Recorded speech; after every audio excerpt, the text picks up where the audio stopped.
এমন একটা পায়রা যে পায়রাটা নিয়ে আজকে আলোচনা করব, সেই পায়রাটা নাকি নাইট ফ্লায়ার। এরকম প্রচুর ব্রিড আছে যাদেরকে রাতে সেট করা যায়, কিন্তু এই পায়রাটা হচ্ছে এমন একটা পায়রা যে পায়রাটাকে সেট করতে হয় না। এই পায়রাটা বেশিরভাগ রাত কাটিয়ে বাড়ি চলে আসে। কিছু কিছু পায়রা রয়েছে যেসব পায়রাগুলো কারোর বাড়িতে বসে থাকে, পরের দিন সকালবেলা বাড়ি আসে, কিন্তু এই পায়রাটা কিন্তু সেই দিনকে রাতেই বাড়ি চলে আসবে। তো নমস্কার বন্ধুরা, সিলভার পিজিয়ানে আপনাদের সবাইকে স্বাগতম। তো আজকে আমি যে জিনিসটা নিয়ে আলোচনা করব সেটা হচ্ছে দাসু লাইন। দাসু পায়রা কিভাবে চিনতে পারা যায়। এবার প্রথমেই আমি একটা জিনিস বলে নিই যে দাসু পায়রার হেডশেপ। দাসু পায়রার কীরকম হেডশেপ হয়? দাসু পায়রার হেডশেপটা কিন্তু সবার মতন হয় না, বেজি মাথা হয় না। এখানে কিন্তু একটুখানি হলেও মাথাটা গোল থাকে। এবার কিছু কিছু লোক হয়তো সেই পায়রাটাকে দেখে বলবে মাথা ভাঙা পায়রা, কিন্তু অ্যাকচুয়ালি সেটা তা নয়, এটা কিন্তু এই লাইনটার বৈশিষ্ট্য। এবার আমি আরেকটা জিনিস আপনাদেরকে বলে দিই, এই পায়রাটাকে হাতে যখন আপনি ধরবেন তখন দেখবেন এই পায়রাটা প্রচণ্ড ছটফট করছে, মানে ট্রিমেন্ডাস ছটফট করছে। যখন আপনি ধরবেন এটা আপনি হাতে ধরে রাখতে পারবেন না। এবার আমি আরেকটা জিনিস আপনাদেরকে বলে দিই যে যারা যারা চ্যানেলে নতুন আছেন তারা অবশ্যই চ্যানেলটিকে সাবস্ক্রাইব করবেন, লাইক করবেন, কমেন্ট করবেন, শেয়ার করবেন বেশি বেশি করে, যাতে প্রচুর লোকজন জানতে পারে। আরেকটা জিনিস আমি আপনাদেরকে বলি যে যারা যারা মনে করছো যে দাসু পায়রা কিনবে, তারা অবশ্যই করে কারোর বাড়ি থেকে দাসু পায়রা কিনবে। তার কারণ হচ্ছে এরকম প্রচুর লোক আছে যারা মনে করে যে হাটেও দাসু পায়রা আসে, কিন্তু আমি তাদেরকে একদমই ডিসকারেজ করব না যে না দাসু পায়রা হাটে আসে না, অবশ্যই আসে। আমার কাছেও আপনারা দেখেছেন দাসু পায়রা। যেহেতু আমি ব্রিডের লাইন বা কোনো রকম ব্রিড বলি না এটা কি ব্রিডের পায়রা আছে কি না আছে, কারণ অনেক লোকের মধ্যে এই জিনিসটা আছে যে তারা মনে করে যে এটা এই পায়রা না এই পায়রা, তার এরা মনে করছে এই পায়রা না এই পায়রা। এটা হতেই পারে, কিন্তু যার কাছে সেই পায়রাটা আছে সে ভালো আরও জানবে যে এই পায়রাটার মধ্যে কি আছে, কি গুণ আছে। তার কারণ হচ্ছে আমি হাট থেকে পায়রা অনেক নিয়ে এসেছি, অনেক হাট থেকে পায়রা আমার জোড়াও বসে রয়েছে, কিন্তু অনেকের চোখে বা অনেকের মাথায় এটা চলে যে হাট থেকে যারা পায়রা কিনে নিয়ে আসে তারা বোধহয় ওড়ায় না, তারা আগেই জোড়া বসিয়ে দেয়, তারা চেনে না। কিন্তু আমি সেটা করি না। আমি পায়রা হাট থেকে কিনে নিয়ে এসে যতই আমি ধারি করি না কেন, সেই পায়রাটাকে আমি আকাশে ওড়াই। সেই ওড়ানো পায়রাটা আমি দেখি, যদি সেই পায়রাটা ঠিকঠাকভাবে ওড়ে সেই পায়রাটাকে নিয়ে আমি জোড়া বসাই।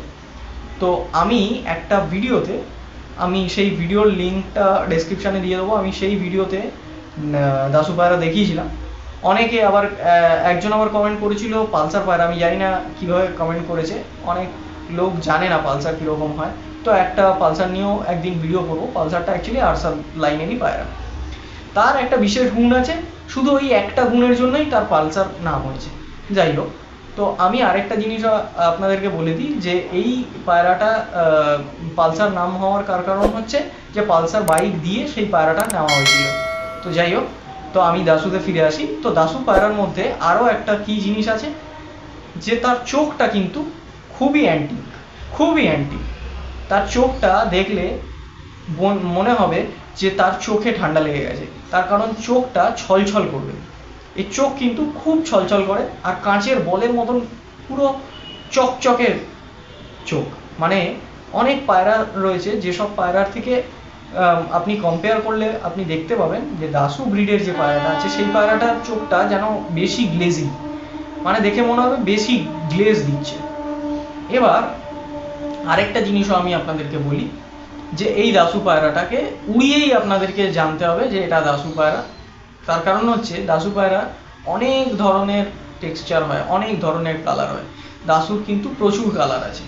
তো আপনি কালার দেখে কিন্তু কিছু বুঝতে পারবেন না, বডি শেপ দেখেও কিছু বুঝতে পারবেন না। আরেকটা জিনিস দিয়ে আমি আপনাদেরকে বলে দিই যে এই দাসুর কিন্তু এই জিনিসটা থাকে, সেটা হচ্ছে লেজটা হয় এইটুকু লেজ হয়। হেল্পিং ফেদারগুলো অনেক লম্বা লম্বা, মানে গোটা লেজটা এত বড়, কিন্তু হেল্পিং ফেদারগুলোই এত বড় জায়গা জুড়ে রয়েছে। অরিজিনাল মানে অ্যাকচুয়াল যে লেজটা, যেটাকে লেজ বলা হয়, সেইটা কিন্তু এইটুকু।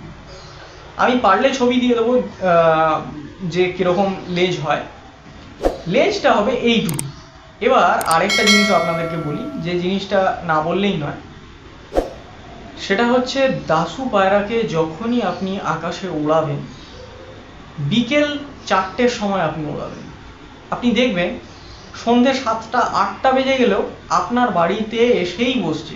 আপনি কিন্তু ছাদের কোনো লাইট জ্বালাবেন না, তবুও পায়রা আপনার ছাদেই এসে বসবে।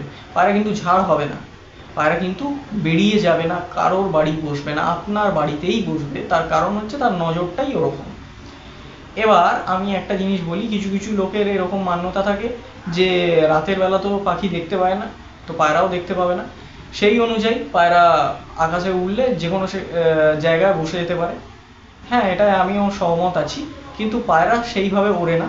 পায়রা ওড়ে কিন্তু সম্পূর্ণ ভাইব্রেশনে। এটা আমি একটা ভিডিওতে আপনাদেরকে বলেছিলাম যে পায়রা ওড়ে কিন্তু সম্পূর্ণ একটা ভাইব্রেশনে। আপনার বাড়ির ভাইব্রেশনটা যখনই সে পেয়ে যাবে, সাথে সাথে কিন্তু সেখানে সে বসার চেষ্টা করবে। এবার সেইখানে বসতে গেলে হয়তো ট্যাঙ্কে না বসে সানসেটে বসলো, সেটা হতেই পারে, কিন্তু আপনার বাড়ি ছেড়ে কোনো জায়গায় সে নামবে না। তো আমি ছবিটা এখানে দিচ্ছি, তো দেখুন ছবিটা।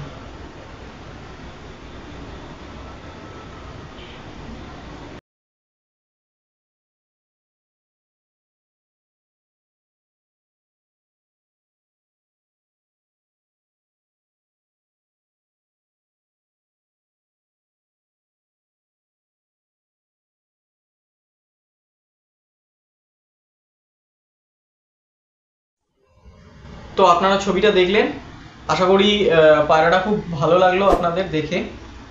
এই ধরনের পায়রাই কিন্তু দাশু ব্রিড হয়। আপনারা দাশুর চোখ দেখলেন কীরকম হয়। তো আমার ভিডিওটা এখানেই শেষ করছি, দেখা হবে আবার নেক্সট ভিডিওতে।